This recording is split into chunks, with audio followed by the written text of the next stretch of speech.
మరొక నూతన దినాన్ని మనకు అనుగ్రహించిన మహోన్నతులైన దేవునికి స్తుతి ఘనత ప్రభావములు చెల్లుడుగాక. ప్రతి దినము మనకు ఎదురవుతున్న ప్రతి సవాళ్లను దైవజ్ఞానంతో ఎదుర్కొంటూ ముందుకు వెళ్ళాలి అంటే ఖచ్చితంగా మనకు దేవుని కృపావార్త కావాలి. దేవుడు అనుగ్రహించిన అనేక కృపావార్తలు కలిగిన ఈ పరిశుద్ధ గ్రంథంలో నుండి ప్రభు నేడు మనకిచ్చిన వాగ్దానాన్ని ధ్యానం చేసుకుందాం. నేటి వాగ్దానంగా 1 రాజుల గ్రంథం 3వ అధ్యాయం 12వ వచనంలో 1 Kings chapter 3 verse 12, బుద్ధి వివేకములు గల హృదయం నేను నీకు ఇచ్చేదను.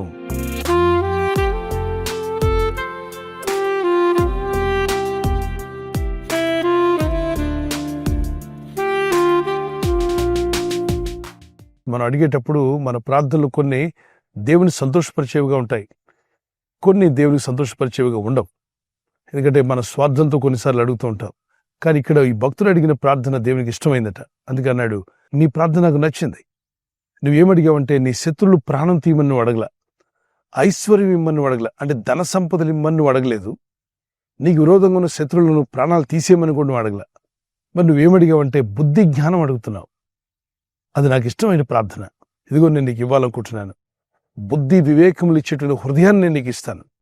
మనిషి హృదయంలో అవివేకం ఉందనుకోండి, బుద్ధిహీనుడిగా ఉన్నాడు అనుకోండి, తన అన్ని విషయాలు నష్టపోతూ ఉంటాడు. సమయాన్ని ఎలా వాడుకోవాలో తెలియదు, తన వయసులో ఏ విధంగా ప్రవర్తించాలో తెలియదు, దేవునికి ఇష్టడుగా జీవించరు, పరిస్థితులను అర్థం చేసుకోరు, తల్లిదండ్రుల మీద తిరగబడుతూ ఉంటారు. బుద్ధి లేనితనం. అలాగే టీచర్స్ లెక్చర్స్ చెప్తున్నప్పుడు ఆ మాటలకు లోబడరు, పెద్దల మాటను చెవిని పెట్టరు. వాళ్ళు ఇష్టం వచ్చినట్టుగా విచ్చలవిడిగా తిరిగి లాస్ట్కి నష్టపోయి 35-40కి వచ్చినప్పుడు బాధపడి విచారపడి అని నా సమయాన్ని వృధా చేసుకున్నాను, నేను అలా డిసిషన్ తీసుకోకుండా ఉండాల్సింది, నేను తప్పుడు నిర్ణయం తీసుకోకుండా ఉండాల్సింది, తప్పుడు సహవాసాల్లోకి వెళ్లకుండా ఉండాల్సింది, నా టైం వేస్ట్ చేసుకున్నానే, నా వాల్యుబుల్ గోల్డెన్ ఆపర్చునిటీని పోగొట్టుకున్నానే అని బాధపడుతున్న వాళ్ళు చాలామంది మా కౌన్సిలింగ్లో వాళ్ళు కన్నీళ్లు పెట్టుకుంటూ ఉంటారు. 10 years బ్యాక్ నా డిసిషన్ సరిగా ఉన్నట్లయితే బాగుండేది. మన తీర్మానాలు సరిగా లేనప్పుడు ఆ ప్రభావం మన మీద పడే అవకాశం ఉంది. బుద్ధి వివేకం గల మనసు ఆ వ్యక్తిని తన సమయాన్ని వాడుకునేలా చేస్తుంది, తనకు మంచి ఆలోచనలు ఇస్తుంది. సామెతలు 24లో జ్ఞానం వల్ల ఇల్లు కట్టబడను, వివేకము ఇంటిని స్థిరపరచును అన్నాడు. ఒక ఇల్లు స్థిరపరచబడాలంటే వివేకం కావాలి. వివేకం లేనప్పుడు అస్థిరమైన ఇల్లు, అస్థిరమైన జీవితాలు, అస్థిరమైనటువంటి కుటుంబాలు కలిగి ఉంటాం. అస్థిరత తొలగిపోవాలి, నీకు స్థిరత రావాలి అంటే ఖచ్చితంగా వివేకం కావాలి. వివేకము, బుద్ధి, తెలివి, జ్ఞానము ఇవి మనిషికి చాలా అవసరమైనవి.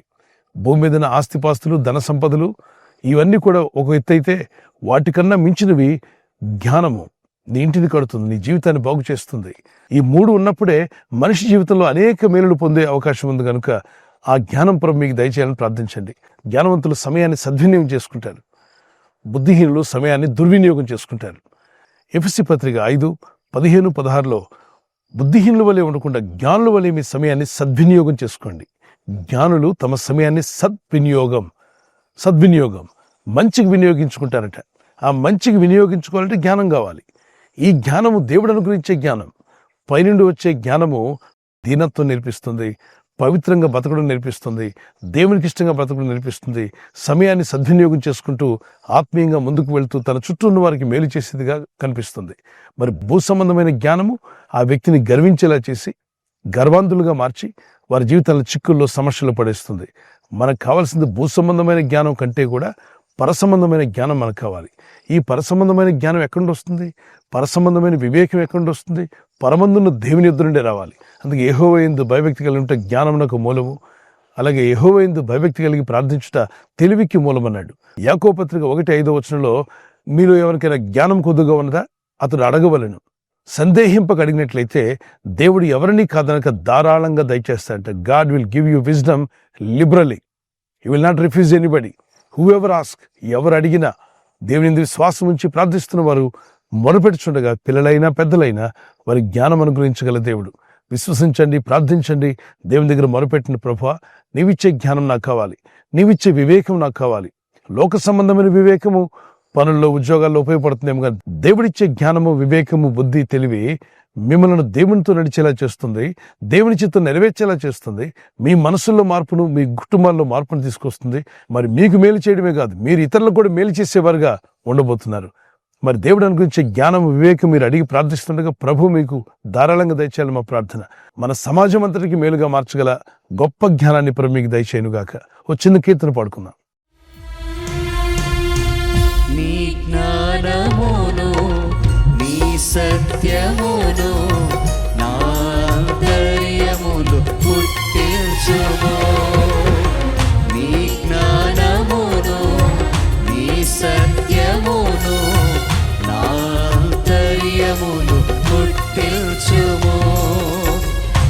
ఉత్సాహ సంతోషం నీ రక్షణానందం, ఉత్సాహ సంతోషం నీ రక్షణానందం కలుగజేయుము నా హృదయములో, కలుగజేయుము నా హృదయములో, కలుగజేయుము నా హృదయములో, కలుగజేయుము నా హృదయములో. నీ సన్నిధిలో పరిశుద్ధాత్మతో నన్ను నింపుమయా. నీ సన్నిధిలో పరిశుద్ధాత్మతో నన్ను నింపుమయా.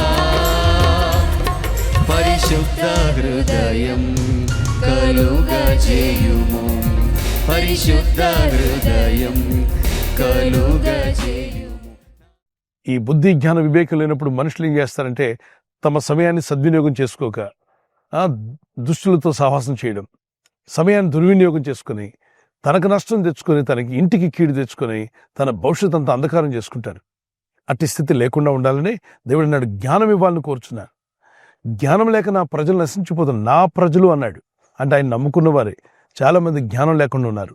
జ్ఞానం లేని మాటలు, జ్ఞానం లేని తీర్మానాలు, జ్ఞానంగా ఆలోచించకుండా ఎలా పడితే ఎడాపడ జీవించేస్తున్నప్పుడు రకరకాల చిక్కుల్లో పడి నష్టాన్ని సవిచూసి నాశనానికి పోయే అవకాశం ఉంది. కాబట్టి మీరు ముందుకు జ్ఞానవంతులు ఉన్నట్లు ఉపదేశం విని దానికి లోబడండి అన్నాడు. అంటే ఈ రోజు లేని జ్ఞానము 10 రోజుల తర్వాత లేదా రాబోయే దినాల్లో మీరు గొప్ప జ్ఞానులు అవ్వాలంటే దేవుని ఉపదేశాలు వినాలి. దేవుని వాక్యానికి లోబడినప్పుడు ముందుకు నువ్వు జ్ఞానం అవుతావు అన్నాడు. ఆ జ్ఞానం ప్రభు మీ అందరికీ ధారాళంగా దయచేయునుగాక. పరమ నుండి దిగి వచ్చే గొప్ప జ్ఞానంతో దేవుడు మిమ్మలను మీ పిల్లలను నింపి బలపరిచి వర్ధిల్ల చేయునుగాక. ప్రార్థన చేసుకుందాం. పరిశుద్ధమైన మా ప్రియ తండ్రి, అయ్యా నీ సన్నిధిలో మొరపెట్టి ప్రార్థించినటువంటి సొలొమోను మొరపెట్టినప్పుడు అతని ప్రార్థన మీకు ఇష్టమైంది. అతను జ్ఞానం అడిగాడు, వివేకం అడిగాడు. మేము కూడా ఈరోజు అడుగుతున్నాం, ప్రభు మీ యొద్ద నుండి వచ్చే ఆ పరమ నుండి దిగి వచ్చే జ్ఞానంతో మా అందరిని నింపండి. అలాగే వివేకవంతులుగా చేయండి, బుద్ధిమంతులుగా చేయండి. మాకు మేము మేలు చేసుకోవడమే కాకుండా ఇతరులకు మేలు చేసేవారుగా, సంఘానికి సమాజానికి మేలు చేసేవారుగా ప్రతి ఒక్కరిని దర్శించండి, బలపరచండి, దైవజ్ఞానంతో నింపండి. గర్వించి ఉప్పొంగి పాడు చేసేటువంటి లోకజ్ఞానం మాకు వద్దు నాయన, దైవజ్ఞానంతో మమ్మల్ని నింపండి.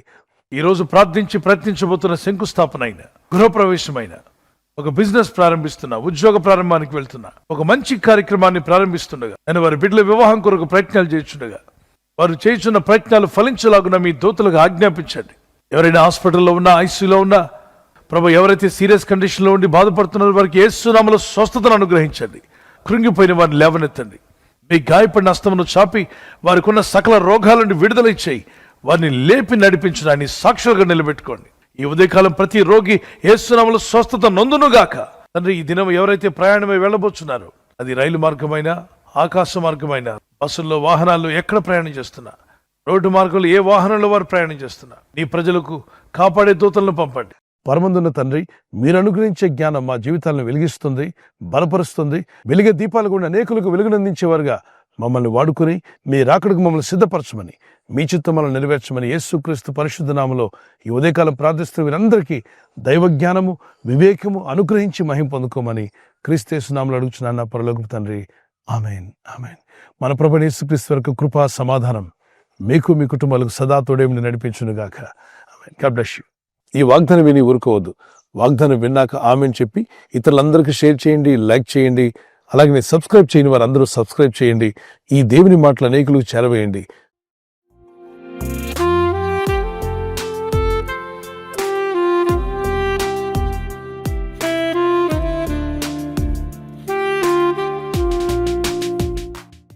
బర్త్డే జరుపుకునే వారికి మరొక వాగ్దానము. Happy birthday to you, many more returns of the day. ప్రభు మిమ్మల్ని దీవించి బలపరచునుగాక. నువ్వు పైవాడువుగా ఉండవు కానీ క్రిందవాడువుగా ఉండవు. You will always be at the top. Never at the bottom. దేవుడు నేను ఎప్పుడు పైవానిగా ఉంచాలని కోరుచున్నాడు, not the bottom but on the top. May God bless you with this promise. అయితే మీరు ఆజ్ఞలు గైకొన్నప్పుడు అవి జరుగుతాయి. ప్రార్థించండి, వాక్యానికి లోబడండి, బైబిల్ చదవండి. చిన్నారులు పెద్దలు అన్ని వయసుల వారికి happy birthday to you, many more returns of the day. May the lord bless you with the showers of blessings. మరి దేవుని కృపలో, ప్రార్థనలో, విశ్వాసంలో ఎదిగి వర్ధలెదురుగాక.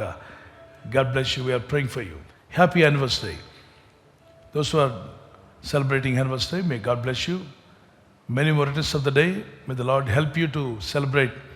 ప్రభు అక్కడ ఆలస్యమైతే సిల్వర్ జూబ్లీ, గోల్డెన్ జూబ్లీ, అలాగే ప్లాటినం కూడా జరుపుకునే కృప దేవుడు మీకు ఇచ్చునుగాక. నీకు వాగ్దానం 1 యోహాను పత్రిక 2వ అధ్యాయం 17వ వచనం. 1 John chapter 2 verse 17. దేవుని చిత్తంను జరిగించేవాడు నిరంతరము నిలుచును. దేవుని చిత్తం జరిగించేవాడు నిరంతరము నిలుస్తాడు.